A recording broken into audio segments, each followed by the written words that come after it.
Good evening, everyone. How are you guys doing? What's going on? Welcome to episode 27 of Merchants of Novigrad, a bi-weekly podcast where we discuss everything Gwent. Today with me, back among the living after missing the last episode, the prodigal son, Hesser Tavern. And as you guys can see, once again, we have a very unique guest for the first time in this kind of format, holding the key to all the leaks, the community manager with CD Projekt Red, Anna Zielinska. How are you guys doing? Hi, pretty good. Doing good. Glad to be back. Before we get into it, as always, a couple of words for our viewers. Guys, if you have any questions, you can ask them in chat. Hesser, as usual, has been charged with the task of collecting the more interesting ones and will try to answer them as we go. Also, if you'd like to stay in touch off stream, you can follow us on Twitter at Novigrad Podcast. And as always, this episode is going to be uploaded on YouTube, Spotify, and a number of other platforms either tonight or tomorrow. And with that being said, it's time for the first segment of this podcast, which is what have you been up to? And Anna, we are gonna start with you. How are you doing? Pretty good.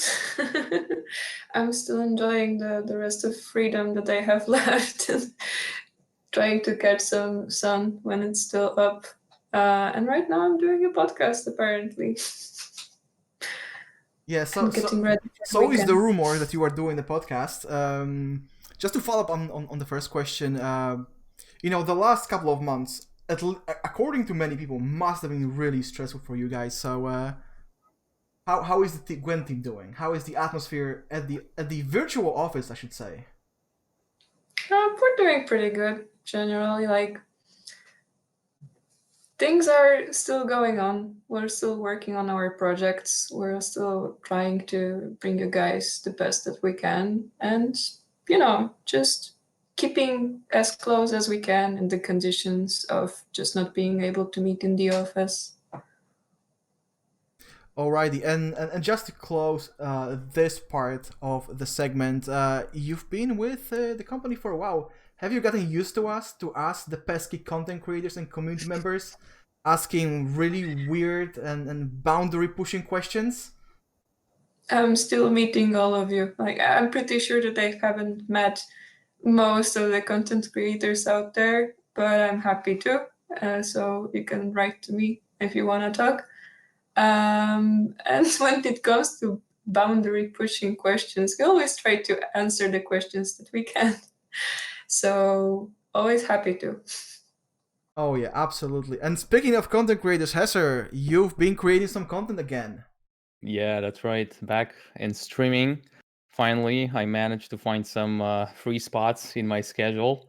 This is connected with the coronavirus, apparently, and with the lockdown, because I'm getting less demand of my services on the market. So I have less classes, actually, less work on that. So I managed to come back on Twitch.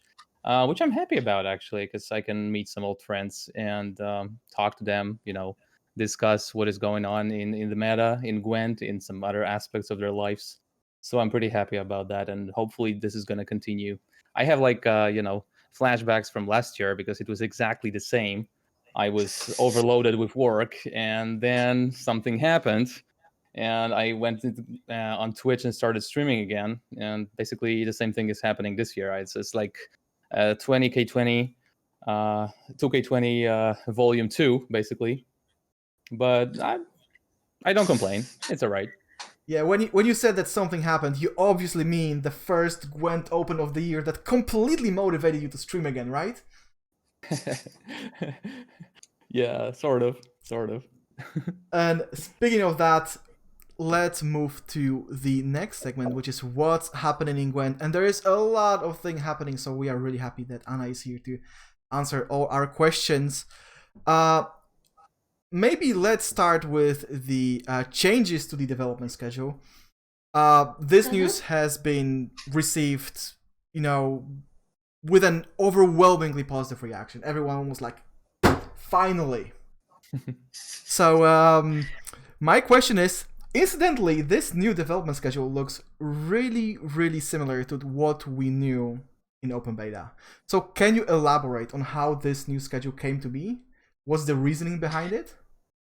Yeah, so honestly, for a while now, we've been looking at options of actually making Gwent have more changes in it, have less stale meta, and generally to shake up things a bit from time to time. So it's not just like one content dump once in a while and then it's just solved and it's done for the next couple of months.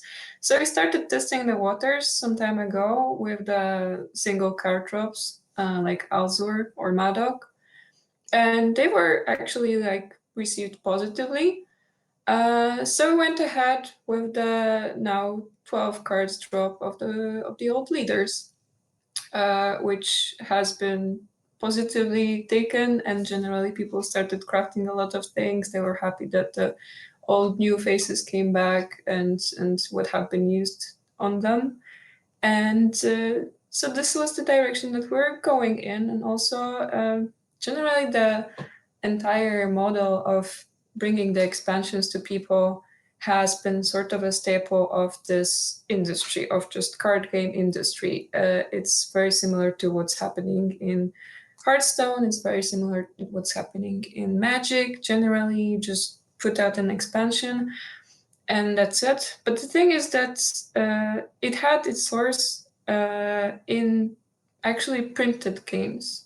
So like Yu-Gi-Oh, Magic, Pokemon, you couldn't just print it once in like a month or something like that and distribute it because it absolutely would outmatch the cost of it. But with digital card games, we can do something different. And that's why we tested if that something different is actually going to go well with people. And since you seem to like it, that's how it's going to be for now. I think a lot of people like it because I remember that was not too long ago. Magbeard was hosted by a number of former Gwent content creators like Merchant and Life Coach, and people were like, "Oh, Gwent's amazing! I love the new content." But the problem is, after a month, it gets stale, and then you have to wait another 5 months before you get anything new. So yeah, exactly. So sort of going back to the beta model, I think it's just amazing. A lot of people are gonna like that. Yeah, the thing is that the amount of content overall is not going to change really. It's just the pace of it. How often it's actually being introduced to the game is going to change. It's going to just be spread out over a longer amount of time, so it can actually be more fun. So you can actually test out more things. It's always about the quality above quantity, right? Because if you look at past expansions, okay, we would get 100 cards, maybe less than 100 cards, but some of them would never see the light of day. But for example, when I look at this last batch, 12 cards, just look at the ability text, how freaking long it is. You know you are in for a ride. The complexity of new cards is absolutely amazing. Yeah, and we don't really have we don't make any more like vanilla cards that actually do not do anything, that are just blank, that you could use in, again, comparing in other games to like the regular draft that they have, stuff like that, just fillers for your deck. So we're trying to make them count. Right on.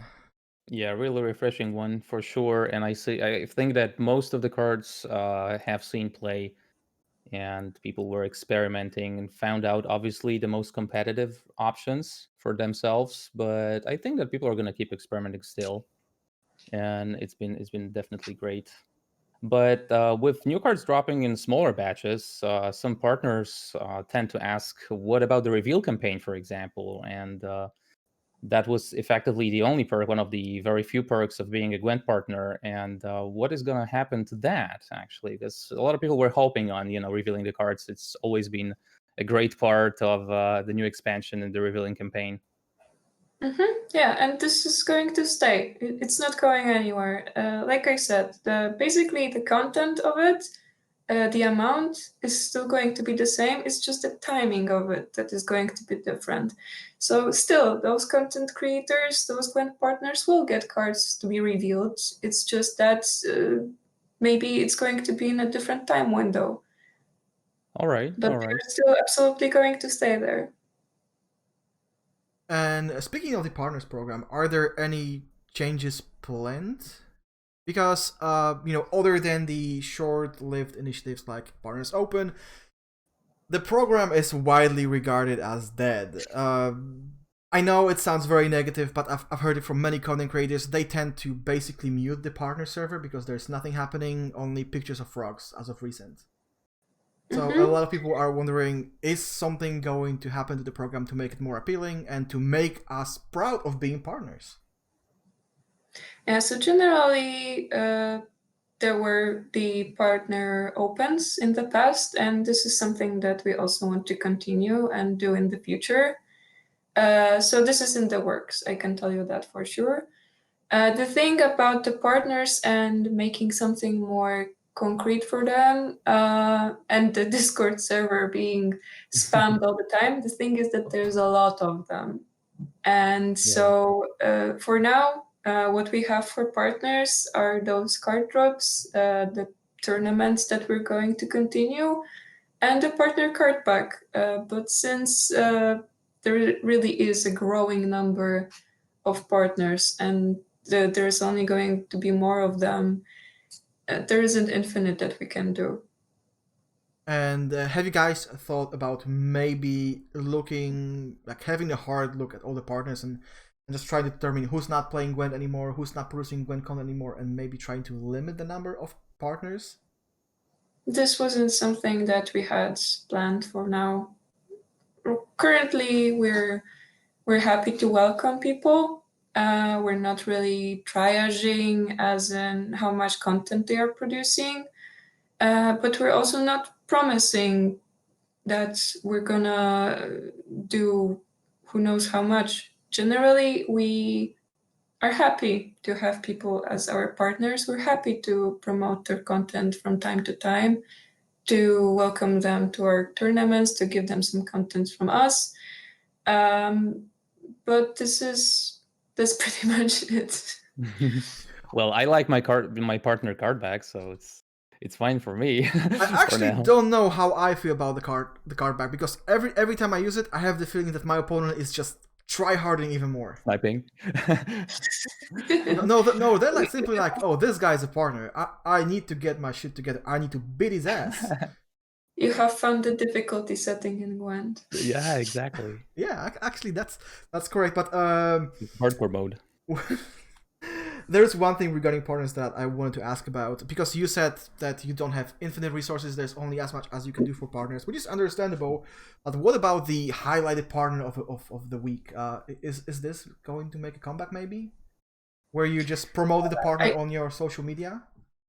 I don't have info about it. Generally, like I said, we want it to be welcoming. We don't want to give too many restrictions on it. If you just want to be a Gwent partner, there is a certain set of requirements, and that's it. But for sure, if we'll come up with something new, if there will be some new initiative, you're going to hear about it. All right. And is it possible to apply as of yet? Because I know some people applied, actually they didn't receive like any info. Yeah, it's still open for applying. It's just that the process can sometimes take long. All right. There's quite a lot of applications, and just going and checking through all of them, it just takes time. Yeah, obviously. Okay, so this is gonna give them hope. There is still hope, guys. Yeah. Absolutely. Actually, this is maybe not a question. This is more of a suggestion, really. Have you thought of maybe making some assets available to the partners? For example, the partners would like to revamp their layout, and they would like to use some Gwent assets. Have you thought about making them available? For example, transitions or just some visual assets that they could use on their own stream or on their YouTube channels. Not for now, for sure. It's not something that we have in the works. All right. Man, those on-site transitions are always, looking so good. Oh yeah, we could have them. We have a team that is dedicated to it, and they are working. They are putting quite some work in them. I really like the current approach when it comes to transitions, because I remember stalking Pavel about that and saying, dude, I really want this transition. Can I get it? And he was like, nope, this is our company policy. We are not making them available. If you somehow rip it off from our videos, that's fine. And this is exactly what I did. I hired Energix from Team Bandigang. He was like, yeah, I can do it. And apparently that's completely fine, but getting them from you guys, I really like how consequent you are in your policies. This is not what we're doing. It's not going to happen. And no matter who I asked, the answer was always, nope, stop asking us. It's not going to happen. It's Weissenberg again. Go away, dude. That didn't stop you from trying to trick me, but no. There is a policy. It is consistent. All right. Yeah, we have one question in chat actually. We could put it in between the questions we have. Will we ever get a good luck, have fun emote or something like that? It doesn't even need to be, voiced or something like that. Just, to show our good manners and wish some, good vibes. Set up some good vibes. That's an interesting thought. I can share it with the team. I cannot tell you if it's going to happen, but I can tell you that I can just pass the idea on. All right, there we go. Nice. I mean, positive vibes and Gwent taunts, it's not gonna happen. You know that. Even the Oh, come on, we have a GG. Yeah. I mean, this is something that I actually read today. Somebody on Reddit was complaining about BMing and people using emotes. And somebody replied, the problem is not BMing. The problem is that even the positive ones are actually not so positive once you play them. But it's always like that in card games or in any other games. With the emotes, it's like only the level of BMing. There's but it's always a BM, but only the level differs. I personally love them, by the way. They're distinctive. Quite. Actually, we can ask about that. Was it intentional? Like, did you have that in mind that, oh, there's this nice emote, well played. Let's make something really, really offensive for that one.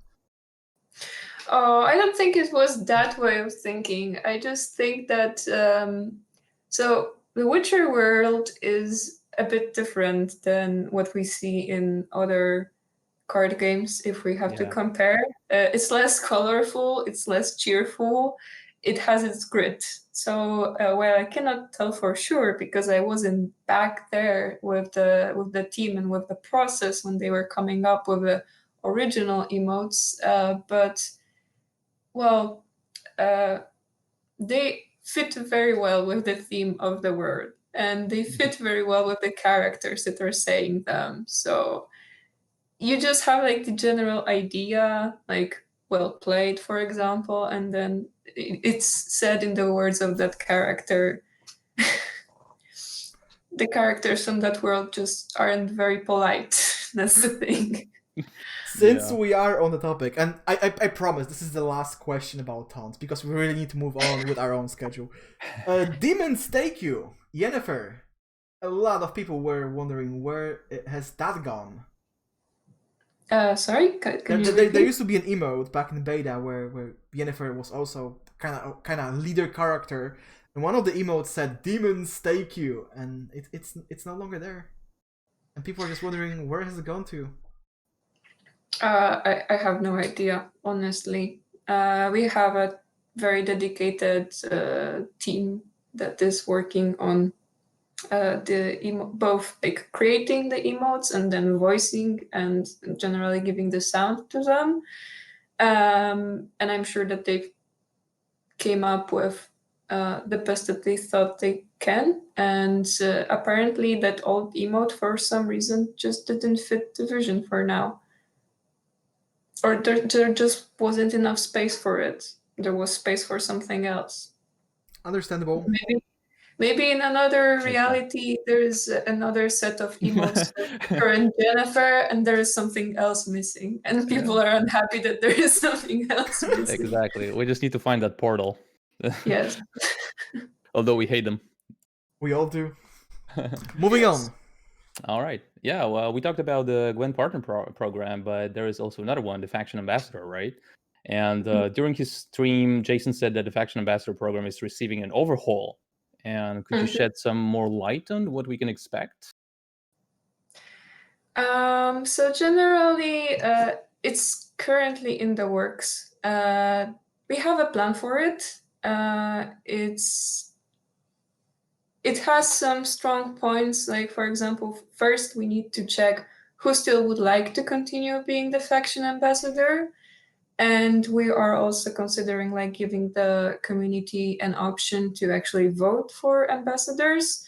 So this isn't fully settled on, but it's going to be. And generally, it's going to change a bit, as in what we're going to expect from the faction ambassadors, because for sure we're going to expect more consistent creation of content, but in turn, it's not necessarily going to have to be only of their faction. All right. Yeah, that's the thing. Reasonable approach. Yeah, because we have one faction ambassador missing, right, with Magbeard. So definitely we need another one. But yeah, the community voting is something that I think a lot of people had in mind as well, I think. Actually, I'm not sure if that's a good idea, to be honest. Knowing the community, I don't know. I don't know, guys. That's one of the options on the table. We're going to see how it's going to go, but this is something that we're just considering. All right.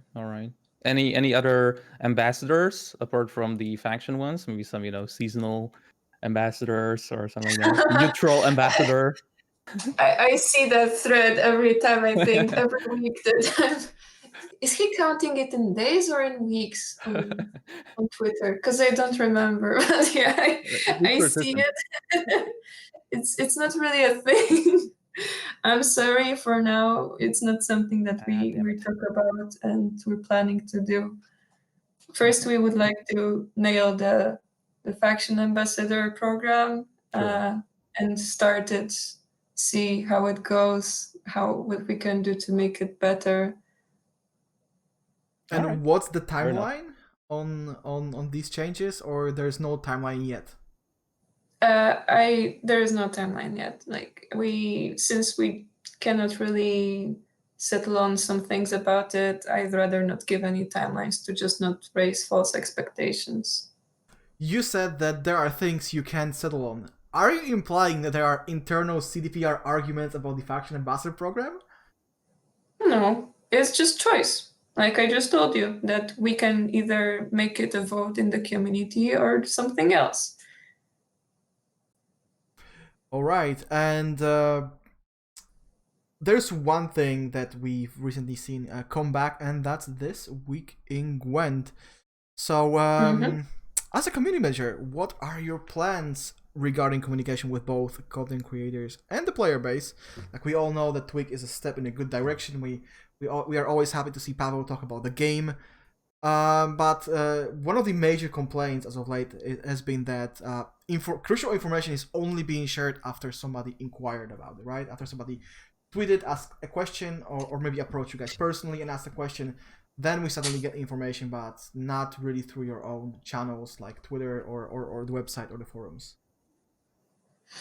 So I'm not really sure about what kind of questions and inquiries you have in mind, because like when something is happening, when there is I don't know, servers are down, or there is something with the seasons, something goes wrong, something is new, something is added, we're trying to communicate it.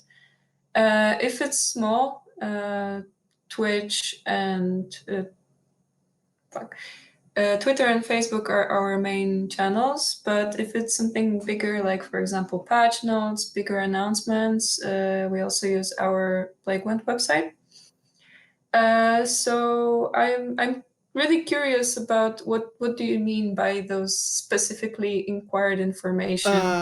A prime example of that is going to be lack of balance changes in January, I think. We only learned about that after somebody asked Pavel on Twitter about that. There was nothing shared using the official channels, but somebody was like, guys, when is the patch coming and what can we expect? And only then Paolo said, oh yeah, it's coming this Monday, but there's no balance changes. Okay, so this is talking a bit about announcing the announcement.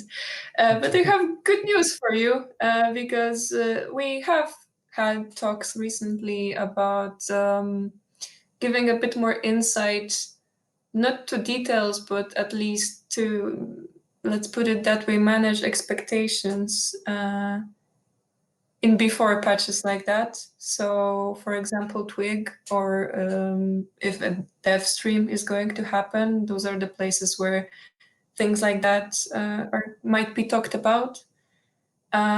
So yes, for sure, this is for this example, I can say that it have been talked about, and we're going to do something in the direction to be more, let's say, proactive in this information. But aside from that, generally, we're right now trying to make more content. It's not only about being like proactive, as in trying to find the content creators, because, like I mentioned before, there's quite a lot of you. We're happy to talk to you when you come to us, but it's hard to actually actively reach out to you. But you know, if it happens, we end up with things like our podcast today, where I've been invited by you. So thank you for that. It's a living proof that it can and will happen. But when it comes to not concrete people from the community, but just the community in general, we have put on forums some inquiries. For example, like what's the type of content you would like to see more? We're trying to find what is gathering more interest. We're introducing new initiatives, like, for example, the Did You Know, which is going to be now a recurring thing that we would like to do every week. There's also going to be new articles coming out. For example, a bit about what is going on inside of our team, as in the people behind the game that you're doing, that you're playing, and what they are doing in there. A sneak peek, you can expect in the near future an article about the Gwent's cards sound design. So yeah, the things are moving, and we're looking at just putting out more things out there. Yeah, and to give credit where it's due, I have to say I really like the recent change of inviting more developers to the videos you guys are putting out. For example, recently we've seen Jean being in a couple of those videos. So is this something that we can also expect in the future? See more of the team in those videos, providing different perspectives? Yeah, for sure. This is something that we aim at. Maybe not always in videos. Maybe sometimes it's going to be in the form of an article when you're going to have like a mini interview. We also don't want to make people to, like, for example, appear.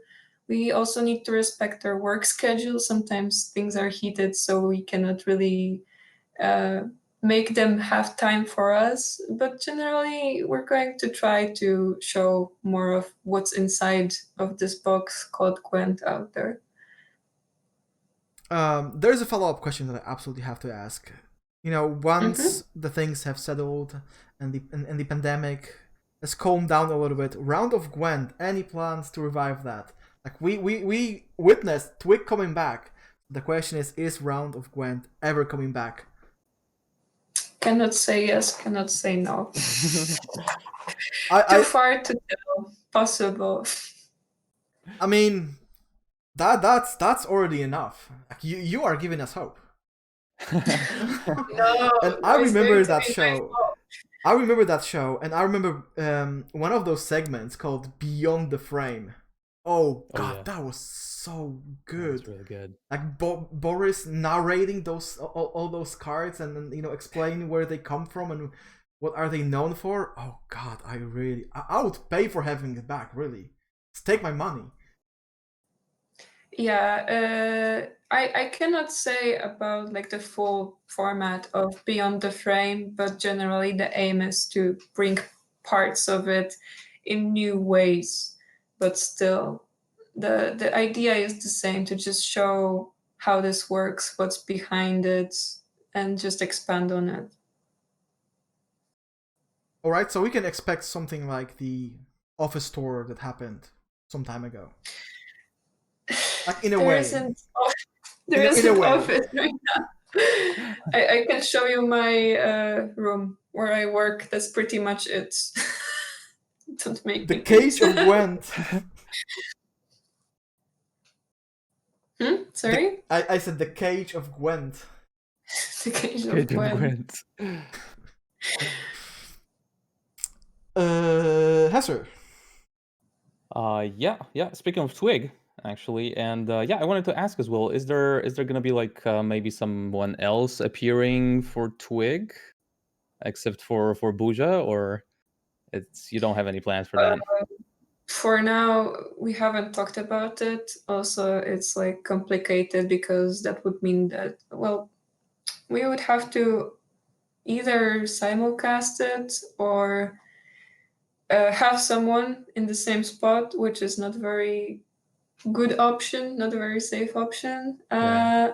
In general, for now, it's Buja's thing. Just let him have it. Let him make it his way and see Sure. how it evolves. All right. Awesome. But we realize that Buja constantly like refuses to answer any balance related questions from chat.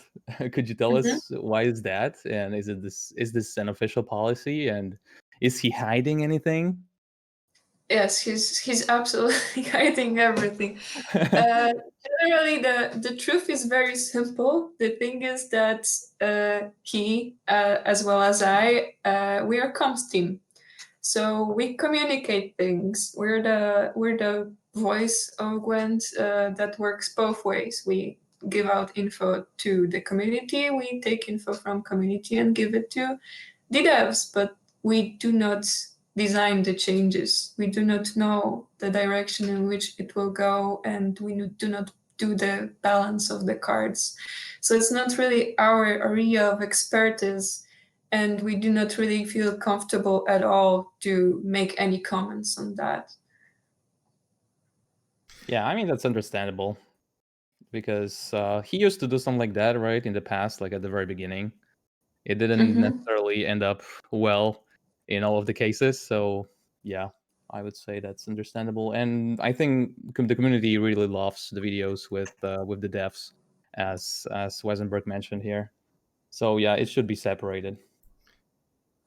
Yeah, generally, as people who do not have like a lot of saying in how the cards are designed, how they are created, how they are balanced, it's not really like a good idea for us to talk about this. We do not want to mislead anyone. We do not want to like give any false promises or agree on anything if it's not going to be something that is going to be ultimately up to us to do. And I Sure. think personally it's a good change because the rule of don't shoot the messenger has not been respected in the Gwent community. It's always, Pavel, why is this? Why is that? This card sucks. This card's OP. And Pavel's like, I didn't make them. But Pavel can defend himself very well. Oh yeah, definitely, as we know from this show. But speaking of this, yeah, go on. No, I mean it's not great to shoot the messenger, but I understand it. I do not encourage it, but I understand it. But speaking of all these angry comments of the angry mob of Reddit, and not only Reddit, quite often when you guys release new content, there is always some voices saying, "Oh, this is OP, this is broken. Has anyone ever tested this card?" So we thought, let's ask about that. So can you tell us how the testing phase looks like when it comes to new or reworked cards? Who's involved? Yeah, sure. Just stuff like that. Like how does it work actually? Yeah, so generally we have a team-wide. So the first thing is that we have very early in the process of making the patch is the PTR of our team. So when you have some free time, whatever position you're working at, just play with some people, like really play and see how it's going. And then that's why I said that we do not have a lot to say about the design of the cards, but we can like have some input in this process because of that testing. And so if something is not looking okay, it's being told to the designers, it's being discussed, it's being bumped, and we just bounce it off each other how it's going to go. But it's not only us. It's also something that is called like a work council, where we have just some people from the community that are giving the option to just also join the PTR with us, and they can give us input about what they think about the changes, what they think about the balance, and what they propose. So there are two parts of it, to sum it up. Like there's our internal testing, and then there's the testing with the part of the community. And can we expect the PTR sessions to ever come back? I know that the answer is probably no, and we all know why. We all know that leading to Iron Judgment, the content of the entire expansion was leaked onto one of the third-party websites. But I thought, let's ask if there are any changes in plans regarding PTR and partners being involved. I can only tell you that this is not something that is being talked about, so I would say no. All right. Yeah, fair point. Fair point. All right, yeah, let's maybe move to something else. Let's move to the seasonal mode, because we've seen some changes recently. And we've seen that the seasonal mode was suddenly, for example, replaced. And now there is a new plan of changing the seasonal mode every week, which is kind of refreshing, I think, for the community, and people like it. And can we expect more variety, maybe, and changes to the existing modes? Maybe some, something more spicy, something else apart from the seasonal mode, maybe something connected with the draft mode. So generally, absolutely, there is going to be new seasonal modes that are going to be added to the roster, even just because they change every week. There is this need that there's going to be more of them needed in there.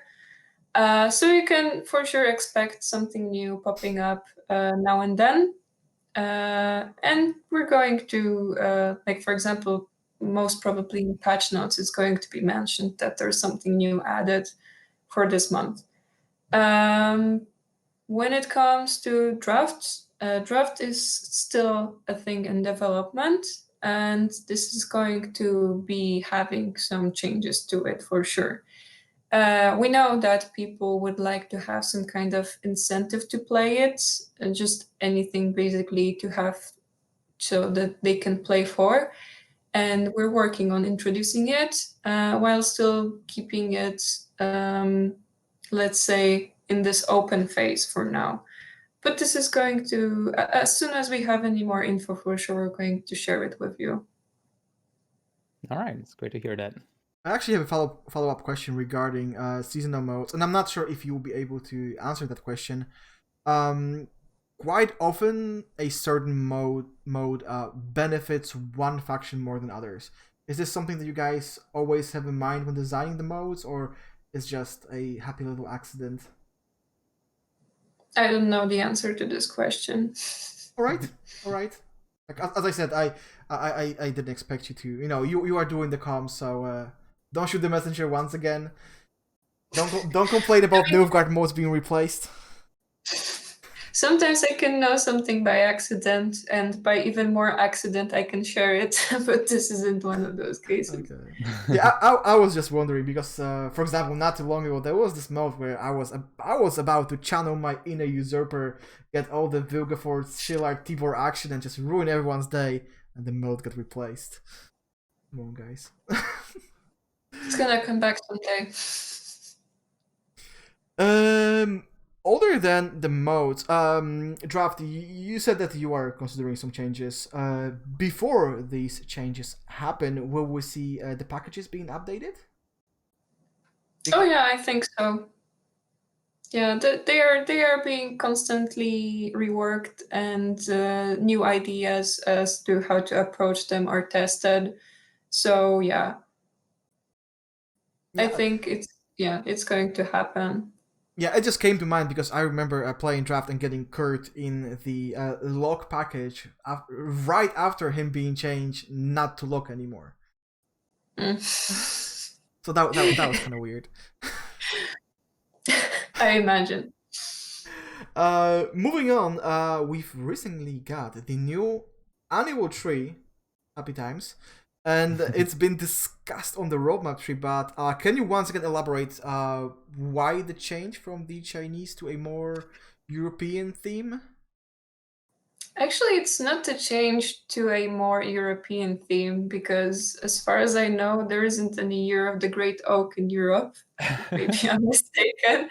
It's a change to be more of a thematic of the Witcher world because we just wanted to have something that we can expand upon more and not be just restricted by a factual cultural restraints, right?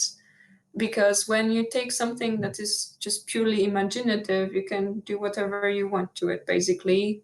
Well, with some boundaries, but still. Yeah, this just lets us have more fun with it, add more things to it, make it more interesting for people. All right, and can we expect what can we actually expect from the Year of the Great Oak in terms of trees and rewards? Because if you look at the Year of the Were Rat, people were not really happy with how the board end up looking like at the end of the year. So everyone's just hoping for some more stuff. What can you tell us about that? I cannot give you any specifics. I can only tell you that there is going to be more things added to it, but no details. Yeah, obviously, but the tree is gonna look a little bit more full than the one of the Were Rat.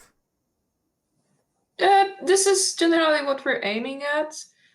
I yeah, I can tell you that in general there will be some things added to the reward tree without details. But yeah, for sure it's going to be expanded. It's a leak of a Nice. leak. Yes, it's a leak of a leak. Announcement of Classic. the leak of the leak. The Witcher of the Buddha school. Like, I just realized we are putting a lot of pressure on Pavel on this podcast. Just saying, I can tell you something is coming in the future, but I was like, shit, I wasn't ready to talk about that. Just stop doing this. I think he's going to be okay. Actually, quick Gwen question because I was going to ask that during the Twig segment. Is Pavel doing alright? Because a lot of people in the community have noticed that he looks somehow tired. I think he's fine. He has his great indoor bike where he can go on his virtual trips even when he doesn't want to go outside or cannot go outside.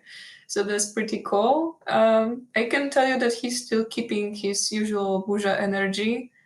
So it seems fine and dandy. I mean, I think that everyone can seem a bit tired at this point. But you don't have to worry too much. All right, that's Just the good. usual kind of worry. just the usual. The usual kind of worry. It's a good one. Moving on. Yeah, so going back to the Jason stream as well, Jason was saying that the journey will move from a written to more visual story, and many expected more than one image a week. Is this what you guys had in mind when you announced the change? Is it like going to go in that direction? How is this going to evolve? It is for now because we also have like 2 next journeys planned. We're also going to be changing that formula a bit, as for example, maybe it's not necessarily going to be about a leader. But for sure, we are going to go back to the written form. The thing is that right now, the people that are responsible for writing those stories for you are also involved in creating the new expansions. So the thing is that right now their time is kind of stretched and also devoted to some other responsibilities.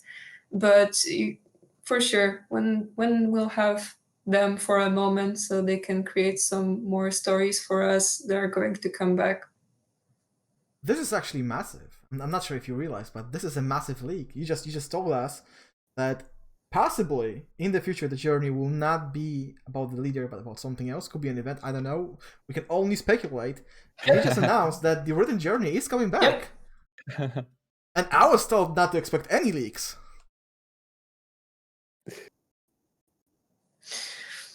The Puja god has been very generous this time. Nice. For which we are very thankful. Hesser, do we have any more questions from chat in this segment? Because actually we could add some from chat to that section here. There is a question about the Jens journey and about the inspiration.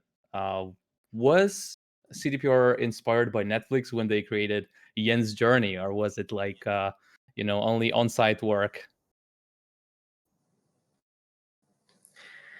I cannot answer that question because the thing is that we have writers that are taking care of this still. Even if those stories are not written, they still come up with the ideas for it. Because, for example, the thing is that all of the cards that you see in the game are also created by writers. They come up with the brief for the cards, they come up with how they fit in the story with the flavor text. So this is also part of their thing. And so I cannot really answer was it inspired by Netflix, since I am not in the head of the writer that has came up with it. But I think it was just a mix. It's possible. Cannot say yes, cannot say no. Note to self, ask the writers. Yeah. Find them and ask them. Yes. All right. We have also one more about proactivity and with the approach of the team being more proactive and creating the events. Is there a possibility, obviously in the current situation with the coronavirus and stuff, it's going to be difficult, but are there any plans of creating future events outside of the game, but game or lore focused? Not only for example, the tournaments. I know what you mean. Yes, there is such a possibility. And yes, we were talking about something recently. The details are not set for now, so I cannot tell you what that is. But yes, we're talking about events that are taking place also outside of the game itself. All right, that's a really huge one as well. That has a sound to it. Yeah. No comment. I know. Anything else, Hesser? We can just add additional blitz question about the faction, but we're gonna actually ask about it in the end, so we can skip it for now and move to the competitive Gwent section. Oh yeah, competitive Gwent, the favorite section of all of us. It's gonna be very short right now because we've only had the qualifiers. Gwent Open has yet to happen, even though I have one more question on the list that's actually not in the overview, because there is something I learned about only today, so hopefully you will be able to answer that. But there is something that I've been thinking about a lot, and that's the tournament client, because many content creators have struggled with the stability and reliability of the client.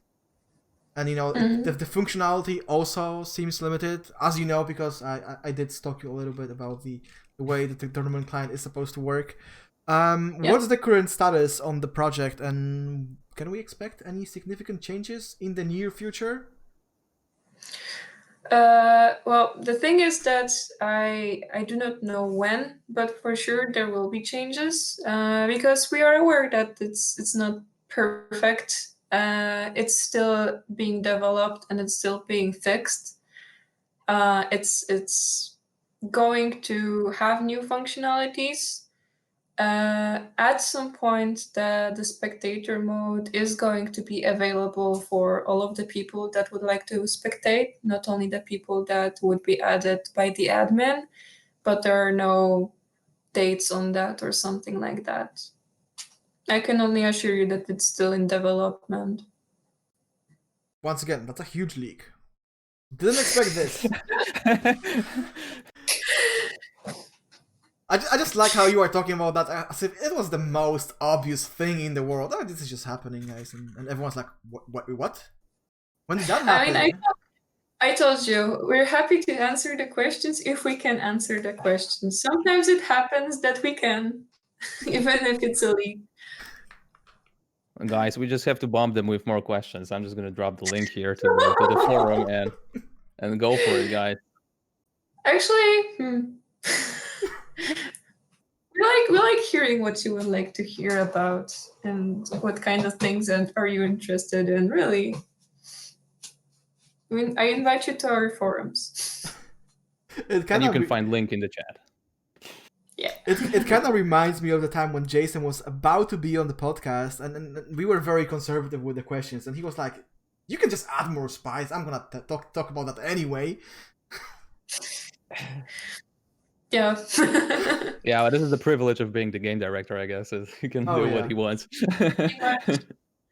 I actually did ask about that in our private conversation, whether or not it gave Anna and other community managers a little bit of a heart attack.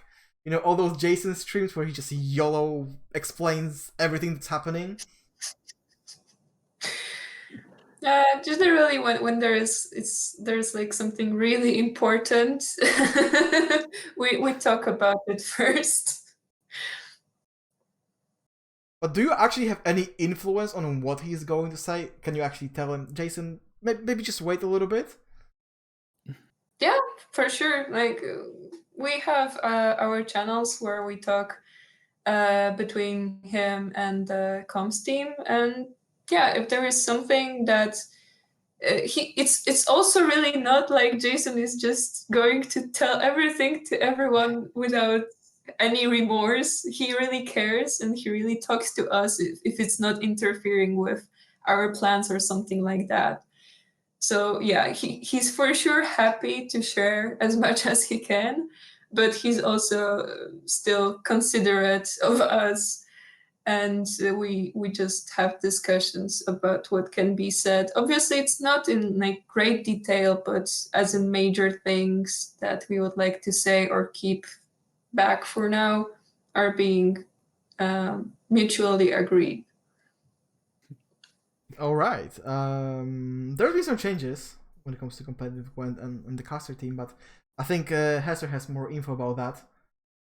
Oh yeah. So recently you've invited popular streamers to cast Gwent Open qualifiers, which is a great change. I like it. The change to the roster as well.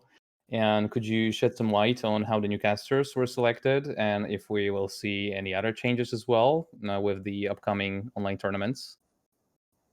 Yeah, so right now we are actively looking at who was casting what in the past, who is a part of the community and who is active in this community. And we approach those people, would they like to also cast for us? Generally, the idea is that we would like to rotate the casters that are working with at the opens, and just to keep it a bit fresh, a bit changing, just to give chances to people. So for sure, it's still evolving, and we're still on the lookout. All right. Any info on who's going to replace McBeard? Sad face. Very sad face. He's irreplaceable. How can you ask this? But I don't know. All right. I mean, I'm gonna put my tinfoil hat on, and I'm gonna say that now that you said he's irreplaceable, I'm gonna think that he's staying, that he's still gonna cast. You're looking too deep. You can never look too deep. We always have to go deeper. As you wish. But we're not going to find what you would like. All right. Moving on today on Twig, Pavel said that the studio is ready, which kind of reminded me. What can we expect from the studio presence this time around when it comes to Gwent Open? We had some recent renovations, so things should just be better from the technical visual side. But that's the extent of it, what I know. And are there gonna be more people at the studio doing hosting, analysis, casting, or is it gonna be the way it was during the last Open? Like, obviously, considering everything going on. I don't have this info, but I think it's going to be the same. This is just my guess, but because of all of the sanitary reasons and the situation just getting worse, I don't think there would be any positive, let's put it that way, changes in this direction to just bring in more people. Actually, I have another follow-up question that is linked to one of the previous questions about the new casters, because it just came to mind that they are casting on their own streams. Have you thought about producing it yourself? So basically using the Gwent Open setup where everything is streamed from the official CDPR channel? I don't have information about that. So Alright. I cannot really answer. Hesser is smiling awkwardly. No, I know nothing. Just smiling as I usually do. Okay, just guys, if you haven't noticed, Hesser knows nothing. Do we have any questions from chat regarding competitive Gwent? Like, I could obviously ask about the prize pool, but I think this is not your field of expertise. Maybe it is, I don't know. Because you guys announced some changes to the prize pool. Is there a follow-up to that, or is this how it's gonna be? No idea. Generally, like the competitive play is not really the part that I have a lot to do with. There are different people that are taking care of that. And why I can sometimes have some information about this. This isn't really something that I focus on. So a lot of my answers to those questions will be a blank. All right, Hesser, anything from chat regarding competitive Gwent? Regarding the competitive Gwent, not really actually for now. But I wanted to ask about the tournaments, right? The upcoming tournaments. I know that you guys are trying hard to come back to the offline setup, but yeah, unfortunately the pandemic is stopping us. But are there any changes in terms of that? And what about the next Open? It's definitely going to be online, right? Nothing changes. Yeah, for sure. I mean, there isn't even any date, any period of time for now that we discuss that it could be possible that we would come back to offline setup there. The only thing that we are settled on is that it's definitely something that we would like to come back to. It's just that we still need to wait until it will be safe, and it's a complete unknown at this point. Yeah, understandable. Is there any deadline on the World Masters 1? Like, by what time are we gonna say, okay, it has to happen online? We can no longer wait. Or you guys don't really know yet? Also something that isn't settled. All right. So if there is no more questions about competitive Gwent, let's go to our favorite segment, which is the personal and community Q&A. Oh, I saw that face. She's not happy. She saw the questions beforehand. So let's start with the Iron Falcon Knife Juggler. It's your own card. Did you choose the design yourself? Because you guys, by that I mean Gwent devs, you guys have your own cards sometimes. Do you have to pose before the artist? Do you have to provide like materials for the artist? How do you get your own card? Yeah, so generally I have chosen my card, but I have chosen it like I was offered that I think between 3 cards. I think I could have also been Glynis, but I figured out I just want to be like a common card. I don't want the legendary fame. So this is what I picked. Also, it's from the brief. It looked fun because on the brief it said that the character of this card is going to juggle knives. So that's cool. But yeah, this was a choice between a couple of cards that have been already. There was an idea of how they are going to be looking, etc. What's going to happen on them. It was the only the matter of choosing which one I would like associate myself with. Let's put it that way. I had to pose in front of the artist. Oh wow. It's actually super funny because I also had to go to the office kitchen and pick a knife so I could keep it between my teeth.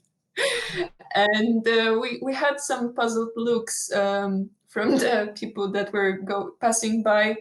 Like we didn't spend infinite time over there. It's just that the artist had to take reference photos, but still, I had to sit on the barrel with a knife in my teeth and pretend that I'm juggling invisible knives. Yes, that's a thing that happened. Oh wow.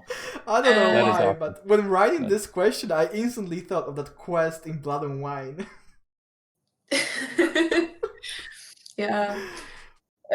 So yeah, that's the story behind the card. And how do the employees get their own cards? Generally, there is a list that you can sign up on. But aside from the list, there are also other ways for how you can get it. For example, we had like internal Gwent tournaments where the winner of it would get the card. Or sometimes it's you can get it as a sort of reward, let's put it that way, for doing something for the team. And Nice. do you plan on adding this ability for, let's say, faction ambassadors or prominent Gwen partners at some point in the future? Have you thought about that? This wasn't something that was discussed really. The thing is that sometimes it's a touchy topic.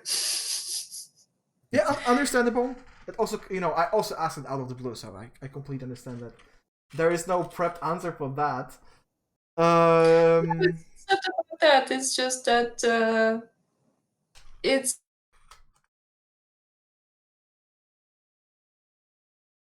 I think Anna Yeah, froze. Anna froze for a while, but I mean, she's obviously posing for another card right now. I think you did can I move. cut or not?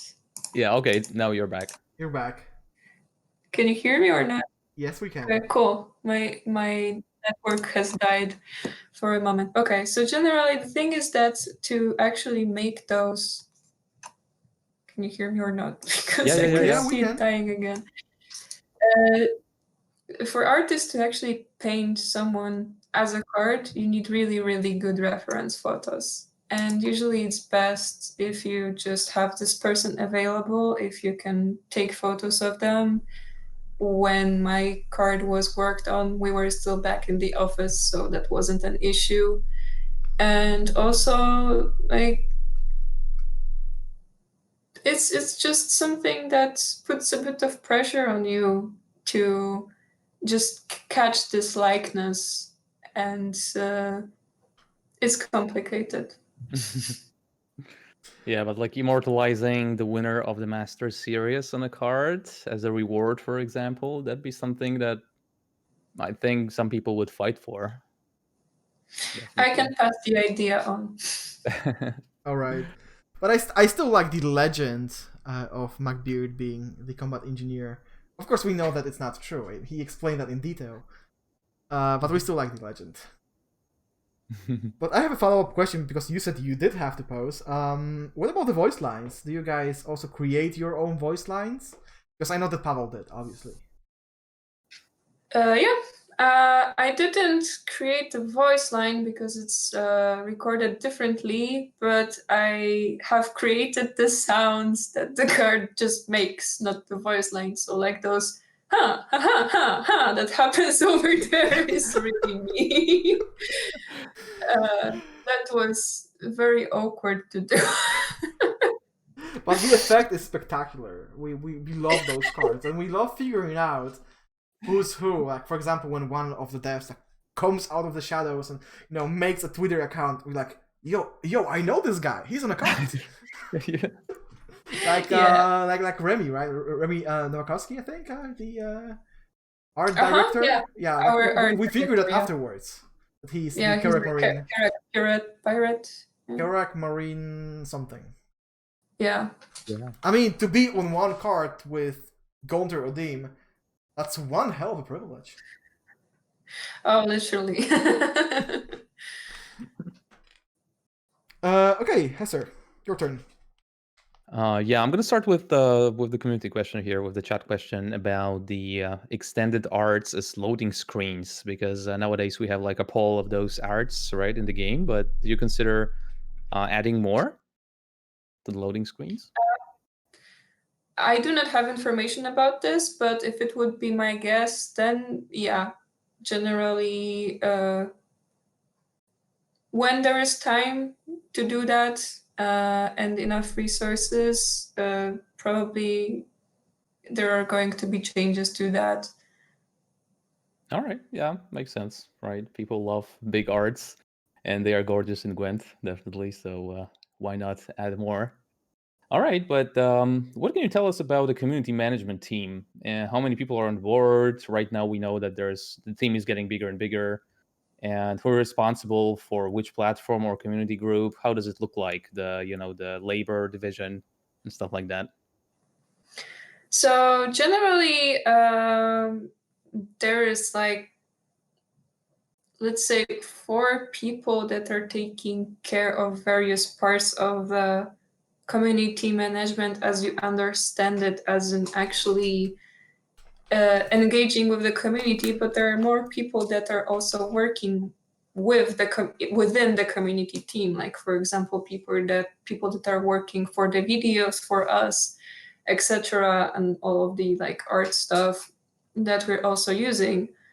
But within, like, let's say the 4 of us that are talking, you have Pavel, who is our glorious leader, at least in this area. He's taking care of just helming this entire thing and finding the general direction. He's doing his own stuff right now, like also Twig. He's taking part in a lot of meetings about development, etc. He's taking care of all of the behind scenes stuff, like the tournaments, the communication that is going much further in time, like a super high level planning. But also he's checking, obviously, like all of the channels that we have, and he's keeping an eye like what is happening. So he's just this guy that is trying to keep this all together and just have this ship sailing. There is also like the guy that you know as Thor Serpent, who is Vlad. Vlad isn't really from the 4 that I was talking about, because he's our live ops director, but we're also working closely with him. He's like also one of the people that is determining the direction, and that is very active, like on his private, let's say, socials, but still connected to the Gwent matters. He's, for example, like leading initiatives like the tournament platform, stuff like that. There is Mateusz, who is taking care of the newsletters that you guys are getting and some other stuff, but I don't want to get into detail over there. Sure. But he's also like taking care of the tournaments, the play, etc. there is Ryan. Ryan and me have very similar responsibilities because we're the people that are posting on Twitter, on Facebook. We're the ones who are posting the articles. When there's something that we just need to communicate quickly, etc. We're also taking care of all of the DMs that are coming in on those channels, and generally like scavenging the web for the info and the remote corners where you can find the community, but also preparing new stuff, like coming up with new ideas. Like obviously, let's say we have this more hands-on immediate approach, let's put it that way, and we can raise the ideas that will then be taken higher. Obviously, everyone in our team has the voice to say something, to come up with something. It's just that we all have our corners in which we are the most comfortable, let's put it that way. All right, awesome. Yeah, Very- I have two follow-up comments / questions on that topic. You talk about Vlad. Just a suggestion, guys. If you ever design a card for Vlad, he should be a vampire. I love this guy's command of language. Like his vocabulary, he is the next Vincent. I'm telling you. Just if you ever need a card, need to have a new vampire, ask Vlad. And you said about managing Twitter. Can we expect more initiatives like Shoop taking over? Just more fun stuff on your Twitter. It depends. If it's generally like the time to be a bit silly, you can expect silly things from us. There were some silly things happening on our Twitter. So there is going to be more. Well, the April the 1st is coming up soon, so we can expect something, I guess. Oh yeah. Maybe. Oh yeah. I hope it's gonna be something semi-serious so that everyone is gonna flip. Everyone is gonna lose their mind until they realize, oh, it's April 1st. I don't know if we can pull it off to surprise people at the April 1st. Yeah. Who knows? I mean, but even disregarding April 1st, there were some glorious moments on your Twitter. The 4th most played leader was amazing. I love that. Like everyone was just losing their mind after that comment. Oh, that was so good. What else do we have, Hesser? Well, I wanted to ask specifically about your previous experience at CDPR because this is not connected with the question we have, but something we talked about before the podcast. So, why did you actually? Yeah, what were you doing before? Maybe let's start with that one, and then I'm gonna ask another one. Yeah, let's start with this one first. So, what was your At- first position? At CDPR or before? Yeah, that's CDPR. Yeah, let's start with that. I started as an art QA for Gwent. All So right. generally, my area of responsibility was checking that all of the cards are looking nice, all of the boards are looking nice, and all of the other things are also looking nice. No, but in detail, like really, all of the parts of the cards that the card has to go through. So, like starting from the process of painting it. We as QAs were part of the teams. Right now the structure changed a bit, but I won't talk about it. And a QA in this team would just be part of the process of make whatever is being made at every point. So I would be going to the meetings where we would be looking at the sketches of the cards and we would check how it's going, then how the animation is going, the VFX, the sound effects, etc. Just every layer that creates a card, for example, we would have to be involved in, and then afterwards also check it in the game itself. But it also comes for the leaders, it also goes for the boards, like literally almost everything that you can visually see in the game was needed to be and is still needed to be checked checked by AQA. Okay, since it was your responsibility, there's a story that I want to either I want you to either confirm or decline. Draco Territory, the legend has it that somebody just found the art lying around and they decided this is it. We are going to do this. But it wasn't like a whole process. That the card was just lying around on somebody's desk.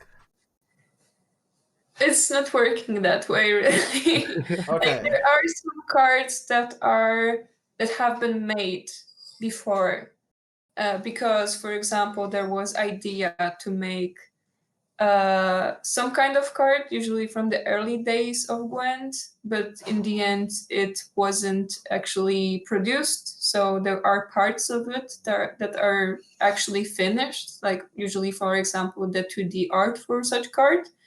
So it's not really that it was laying around on someone's desk, but there is a strong possibility that it was just an asset that was created but wasn't used before. And it finally found its home. Nice, but we can keep this as a romantic legend. Oh yeah, just right next to Macbeard and Combat Engineer. Yeah. All right. Awesome. And what did you exactly decide to change the position to move to comms team for Gwent?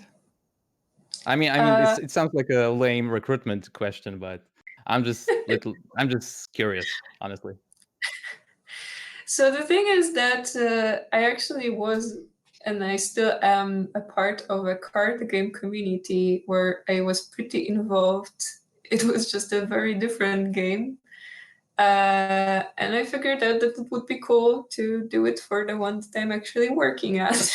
No, but really, like, I've always liked the idea of being in touch with community. Even as a QA, I was always like checking what is happening, what people are thinking, to just have the general idea and be able to read the room better. So it was close to me. And then when there was an opportunity to try to recruit to this position and for it to be actually like a part of my job, I figured that might be a good idea. You said Awesome. that you were a part of a different game, a community in a different game. What game was that? Magic the Gathering. MTG. I'm a judge. Okay. It's okay with me.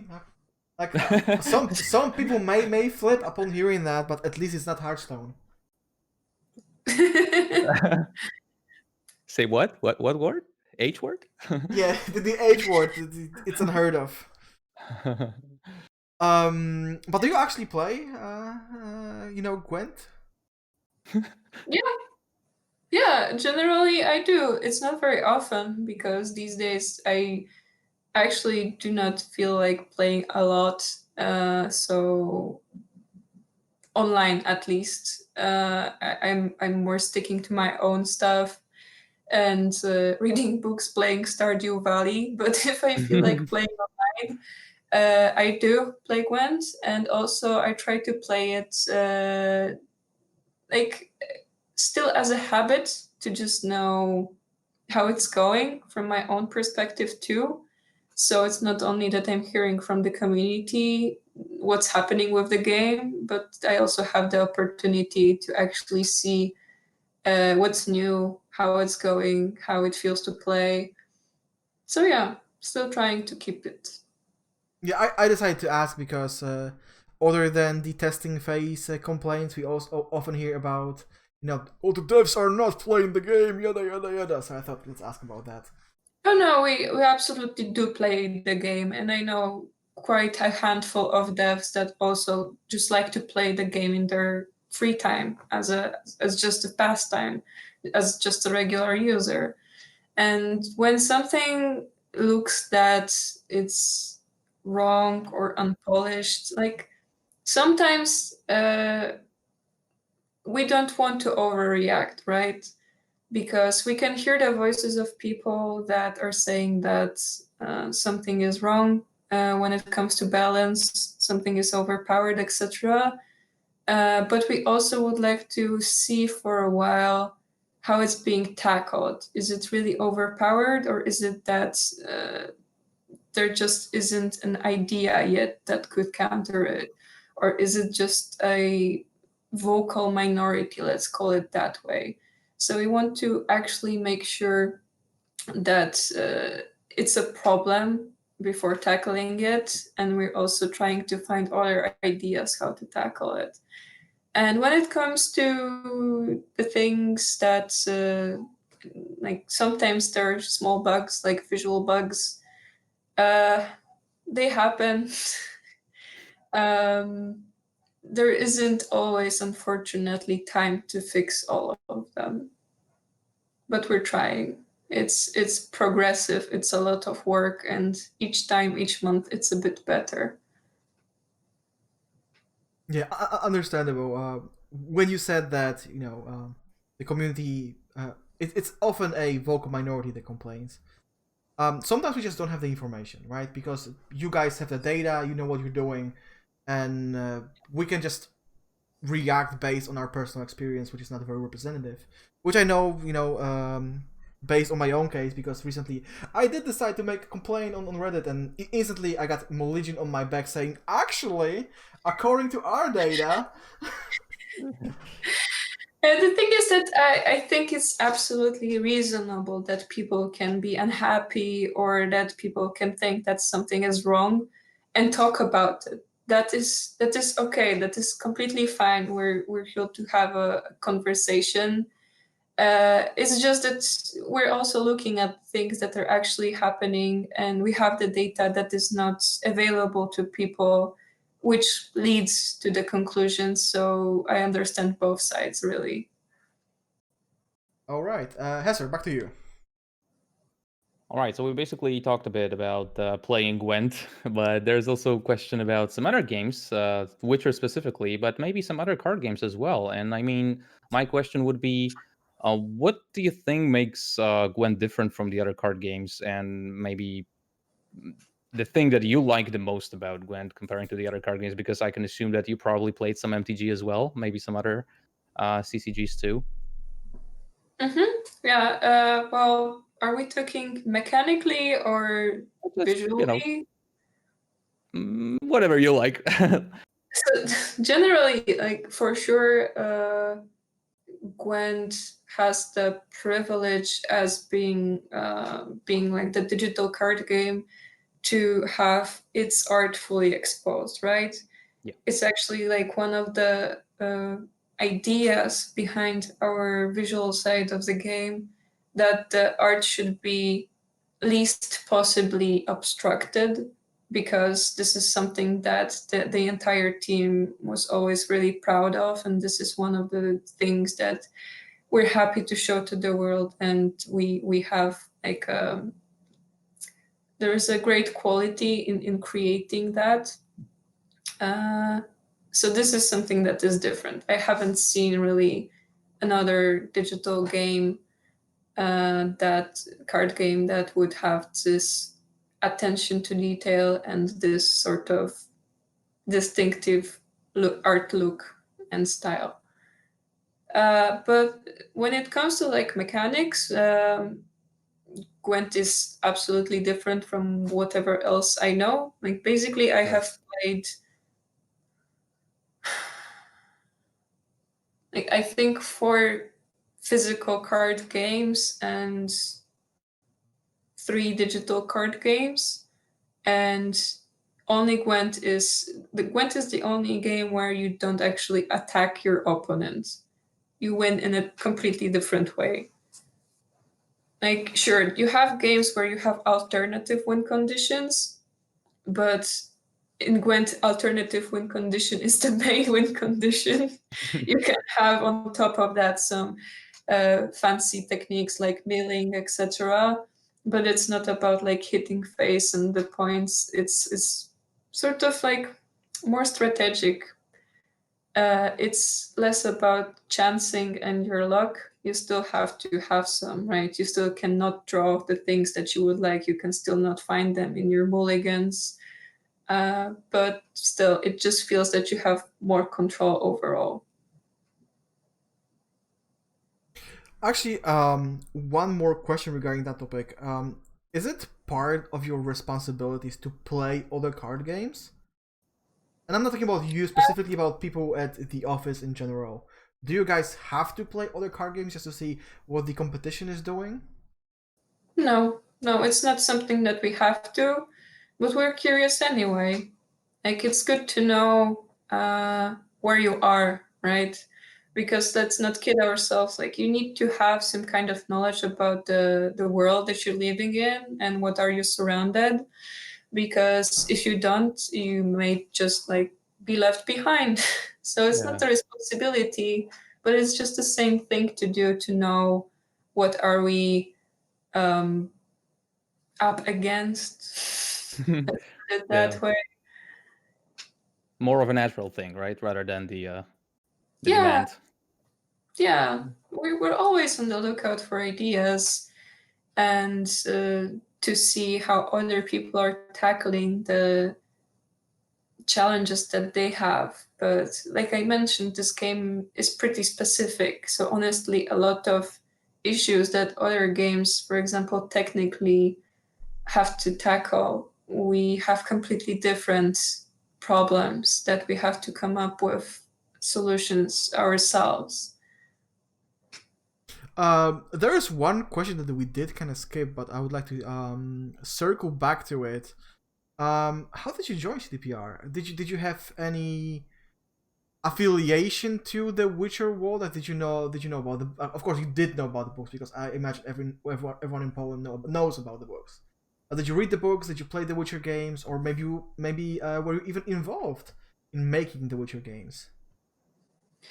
I've played the Witcher games. I've spent an obnoxious amount of time playing The Witcher 3, and I really didn't want to leave that world. You are not the only one. Yeah. But it was actually a couple of years before I've joined the company. And I don't know, honestly, I have always had respect for this company. Probably still before the time that I have been playing Witcher, just about the time when there was like being a bit louder about them. There might be a bit of like local pride about this, that there is a great company around. And because like game dev was in my area of interests and card games in general were my area of interest, I figured that I can give it a try and be a part of it. Okay, you said that you have an obnoxious number of hours in The Witcher 3. All cards on the table, how many hours are we talking about? I don't know. I wasn't playing via Steam, so there was no one counting it for me, but I can tell you that I forgot to eat. I have usually wasn't fully like rested because I wouldn't sleep late into nights. It wasn't healthy. I mean, for a community manager, that's a perfect answer. Oh, you just maneuvered around it perfectly. Oh, so well done. Hesser, what about you? How many hours in The Witcher 3? I'm not sure, but over 100 for sure. I don't know exactly, but Oh, 100. These are rookie numbers. You have to pump those numbers up, my friend. Like, I have about 700, and that's not a lot in The Witcher 3. Jesus Christ. This is talk about unhealthy things. But unhealthy? I have more hours in Gwent, and don't ask me about my Path of Exile hours because that's just that's unhealthy.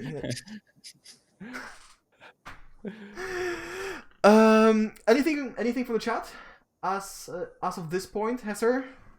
Yeah, I have a couple of questions, but I think we can keep them for the very end. Okay, so there is one topic that we absolutely have to discuss, and we discussed with every developer, everyone with any kind of affiliation to CD Projekt Red. We even talked to Anna Podvorna about it. Coffeegate. The infamous investigation into Pavel's claim to make excellent coffee. We remember about that tweet, so we keep investigating, we keep digging. So right now we know that there's two teams within the company. Team number 1 is everyone can make great coffee with a good machine. And the other team is Buja is the best barista on this side of the Pontar. What team are you on and why? You're absolutely not going to be satisfied with this answer, but I don't know because I actually joined the Buja's team after the lockdown, so I didn't have an opportunity to know his great coffee making skills. But I can tell you that you can make a really great coffee with the machines that we have at the office. Yeah, we even have like a blend that is made specially for us from a local roasting place. So it's pretty awesome. We're spoiled. I can sense Buja, being at your door tomorrow with this equipment and showing you how it's done. Depends on the weather and might run. Oh, okay, moving on. Okay, we'll get back on that question then. Oh yeah, in the always, future. always. We still need to get Austria on the show. We still need to get a couple of other people. So we'll dig deeper. Always go deeper. All right. So now there's going to be a question about the faction, and there was one in the chat as well. So what is your favorite faction? Why it's Novigrad, Kappa. And also, we won't mind hearing about your favorite archetype card, voice line, and so on. So just tell us. Well, we talked a bit about it, right? Something distinctive characteristics of Gwent that you like. But yeah, what about the faction? Actually, I think it might be Nilfgaard. All right. Because just because they have spice, I really like spice and the mechanic of spice. I liked it even in the early version of the game where the spies basically just draw you extra cards. But what is happening with them now and how it evolved is just plain awesome. So yeah, Nilfgaard, especially with their character and the backstory, is pretty awesome. I really like the trickster kind of way that this faction is playing with, always stealing stuff, always always trying to play the opponent's hand better than they do, etc. It's just funny. So yeah, then I probably like my favorite mechanic would be assimilate, and generally like the hijinks with using the opponent cards. What was next?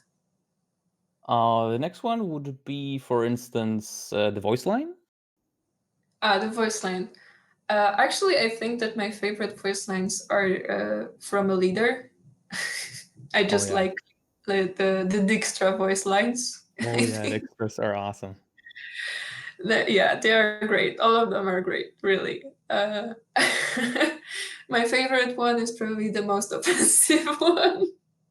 Let's hear it. Sorry? Let's hear it. Do your best. Oh no, I won't. You won't make me. You have to settle for my awkward sounds that I make when you play my card. That's it. The extent of the sounds. There was somewhere in between. There was a question about your favorite card, if there is one. I think that I can tell you about the visually my favorite card, which would be the Crow Mother. I am generally a huge fan of crows. It doesn't have to do a lot with the fact that there's like a lot of them living nearby. I love them, they're great. So yeah, this character was super cool. I remember watching it being made. I remember how it was painted. It was awesome at all stages, really. And it creates crows. It creates crows. It's friends with animals. What is there not to like? Yeah, absolutely gorgeous art. Oh yeah, I remember before the expansion was properly announced, we just saw the art. I think it was revealed during one of the opens, or was used like a background or something. Yeah, for the roadmap. Oh yeah, something like that. And I just remember, it's awesome. It was looking great already. Yeah. I wish the card was being played more a little bit. Like, it's being played. Yeah, it's a bit of a shame that it's not really played. That's the most popular archetype, but it still has a place in my heart. Moving on, and this is actually the last question on our list, but as we already know, there are some questions from chat. There is something that that has been continuously asked, and that's the voice lines that are supposed to be in Elder/Novgardian. How are they made? Like, who's responsible for this? Who's writing them, and how are they being written, considering that this language doesn't really exist? Is this one of the responsibilities of the infamous internal lore keepers? Why infamous? People just trying to do their work. But generally, the voice lines that are meant to be in Elder, it's kind of a forgotten knowledge. Like, I cannot really answer you this question. I think it still carries over from the Witcher series, because like we are still very closely tied to that line of games, and we're still getting a lot of inspiration from there. So it is quite possible that this is just something that we got from there. I'm honestly looking at how consistent it is. Probably it has been created in the form of mini language, but I have no idea. And will translations ever become available? Forgotten knowledge. Maybe our internal archaeologists that are close friends with the lore keeper will find it someday, but until then, it's forgotten knowledge. It's somewhere on the scrolls.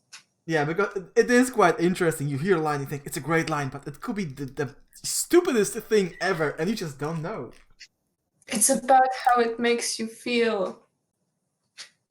You know, you can hear Eredin saying something and feel like, yeah, we're going to conquer the world. Or you can, think that he's being silly and being like, I don't know, he loves squirrels.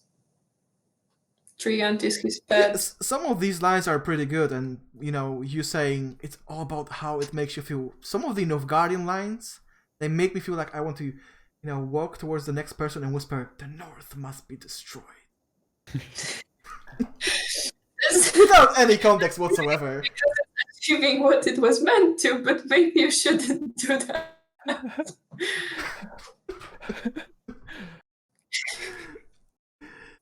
Okay, Hessersky boy. Yeah, knowing Weissenberg, that would be some sort of a pervy context, but you never know. Let's not talk about that. Yeah, let's skip that. I'm not the guest here. All right, so yeah, we have a couple of questions. They are not directly connected with the comps, but still, let's try. So the first one is about the faction challenge events, right? I remember that some of you guys were talking about it, but there was a question if we are seeing the faction challenge events coming back, or is there going to be something else instead? What do we know about that? For sure, we're always looking at finding new modes and just giving people something to band together for. But for now, it's just being reviewed. There isn't any estimated time where it would be reintroduced, how it would be reintroduced, or something like that. But for sure, we're thinking about having something in that vein. All right. We know that Slama also mentioned some additional mode as well. We know that there is going to be draft mode developed as well, but and possibly, right, there was a question about that, and possibly I think that arena mode is probably not coming back, but maybe you can tell us something more about it. Is draft like the definitive replacement for the arena mode? Yeah, this is the direction that we would like to go in starting from now on. All right. Arena wasn't really well suited for our game. I know it had its fans. It's I know that people could enjoy it, of course. We're not discarding that at all. But we would just like to come up with something that would fit the specifics of our game. That's why, for example, in draft, you've actually pick like couple of cards because this is how our game works. It isn't really based on singles. It's actually based on synergies that work with certain cards. So we would just wanted to make it sort of building blocks that are still the pool of those building blocks is still wide enough so it can be interesting and you have actually multiple possibilities how to play it, how to build it, but it's still going to be more consistent that way, and we believe that it will be overall better than the old arena was. It's just a matter of adjusting it and actually like refining that formula so it like works as intended. Yeah, All right. when you asked about the new game mode, I internally facepalmed because we totally forgot to ask about the Golden Necker. Yeah. Golden Necker is a sweet, sweet mystery. I mean, Jason already leaked that you are working on some event involving the Golden Necker, but I guess you can't tell us anything more. Absolutely not. Sad face. All right. But there is hope. There is hope. I can promise you that actually it's going to be much better for you and much nicer surprise to just learn about it in your time. Honestly, really, we're going to make a cool thing. We're going to make a cool campaign that is going to be around it and explain everything that is going to happen. And really, it's just a nice thing to go through. Like for example, I love like season spoilers for the same reason because I just like to learn the mystery piece by piece, and I think it would just ruin a lot of fun to just spoil it. Sweet. Yeah, understandable. Looking forward to it. Yeah, this is something definitely to look forward to. All right. We also have some questions about the game itself. I mean, the mechanics and some visuals. So the first one was, will you make the play button art change to the player's favorite card, for instance, instead of being Irden or something like that? Is it something that it's discussed among the team, changing the visuals of the Heard button? about it, All right. which doesn't mean that it's not going to happen, but it also doesn't mean it is going to happen. I just have no knowledge about it. I'm just going to say that as somebody who's played a lot of Unsimulate, that Irden is fucking offensive.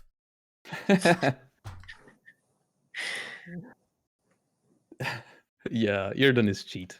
Yeah, it's like, Let's be honest. like I think the ability should be reworded to something like cancel the entire round.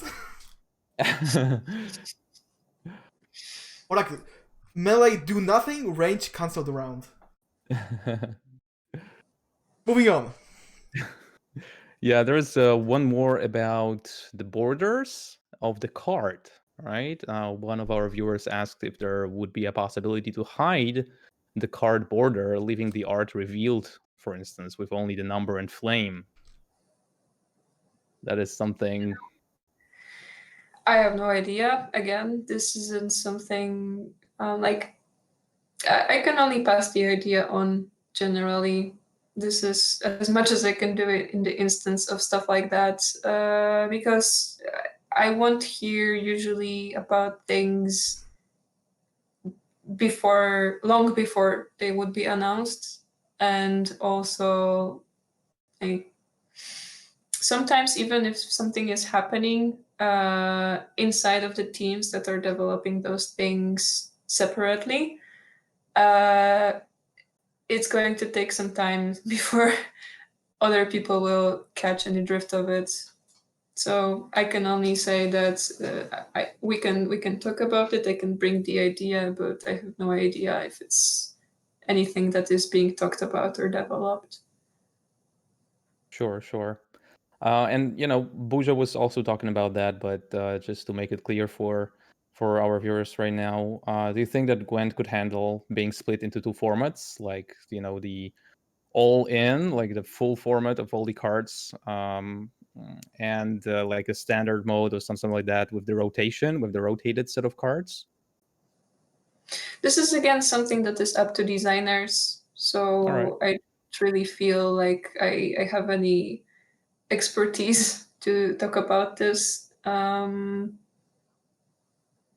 Generally, I have no idea if there are going to be any sort of rotation or any sort of modes that would behave in a similar manner. But like, there's always something happening. There is always something new that is coming. Maybe at some point as well. Who knows? Yeah, we can expect everything. All right, guys, we are approaching the 2-hour mark. So, Hesser, we have time for one last question.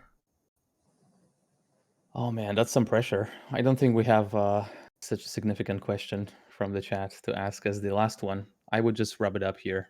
All right, so in that case, is the shameless plug section of the podcast. So, Anna, if people want to ask more questions about Gwent or learn more about the game or about your job, where can they find you? You can find me on Twitter, and you can also find me on Discord. I'm a part of the Gwent Discord server, and I'm over there as Anna Chinchilla. All right, awesome. All I right. also added the link to forum where you can find Anna's profile and all of the replies and messages and posts. Oh, yeah. So this would be Also also a place. I am also a Reddit lurker. You can also find me over there. Awesome. I think Pavel exposed all your Reddit accounts and Twitter accounts and everything else during today's Twig. It was all on the screen, I think. I mean, I'm not really secretive about it. All right, Hesser. All right, so as usual, you can find me at twitch.tv/Hesser Tavern. Recently came back to streaming, so if you want to play some competitive decks, and if you want to, for example, listen to some nice voice lines, talk about Gwent and other card games and everything else, whatever comes to your head, jump in, and I'll try to make it an interesting ride for you. Okay, thanks. As always, I'm not gonna promote myself because you are already on my channel. But I'm just gonna use this opportunity to remind you guys that if you wanna stay in touch off stream, you can follow us on Twitter at Novigrad Podcast, and that this episode is going to be uploaded on YouTube, Spotify, and a number of other platforms either tonight or tomorrow. With that being said, Anna, Hesser, thanks for being here. Really, really appreciate it. It was a great episode. And Thanks, guys. And chat, thanks for being with us. Thanks for asking all the amazing questions. We'll see you guys during the next episode. Enjoy the rest of your evening. See you guys later.